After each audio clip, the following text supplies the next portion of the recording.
আসসালামু আলাইকুম মাছ চাষি ভাই বন্ধুরা, দেশ এবং দেশের বাহির থেকে যে যেখান থেকে আমার এই ভিডিওটি দেখতে পাচ্ছেন, ভিডিওটি ভালো লাগলে একটি সাবস্ক্রাইব করে রাখবেন পরবর্তী নতুন ভিডিও দেখার জন্য। আজকে আমি আলোচনা করব 2025 সালের নতুন বছরের 28 দিন হরমোন কমপ্লিট করা হাইব্রিড মনোসেক্স তেলাপিয়া মাছের পোনা সম্পর্কে। আপনারা টাইগার কোন, মনোসেক্স কোন, আপনি সিপি কোন, মেগা কোন, প্রাইম কোন, যাই বলেন না কেন,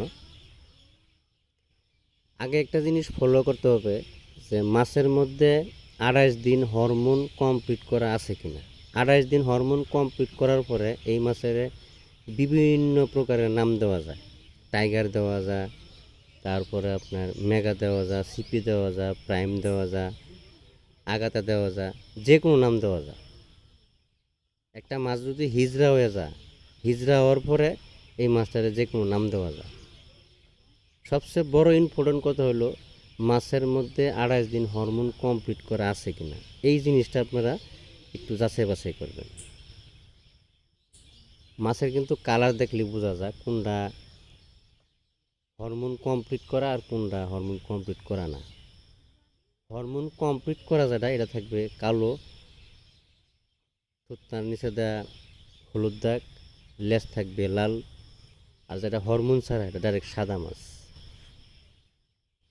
তো অনেক সময় আপনার পুকুর থেকে বা হাফা থেকে উড়াইলে সাদা বোঝা যায়, পরে মাছটা জন্না খাওয়ার পরেই কিন্তু মাছটা কালো হয়ে যায়, বোঝা যায় হরমোন ব্যবহার করা। এটা আবহাওয়ার কারণে মাছটা কিন্তু রং চেঞ্জ হয়ে যায়। বৃষ্টি পড়লে এক কালার হয়ে যায়, বৃষ্টি না পড়লে এক কালার হয়, রোদ্র উঠলে এক কালার হয়। এই জন্য যে কালারে দেখা যায়, কিন্তু আগে ভাবতে হবে আপনার যে হরমোন ব্যবহার করা আছে কিনা। আজকে এই পর্যন্তই, সকলেই ভালো থাকবেন। আল্লাহ হাফেজ।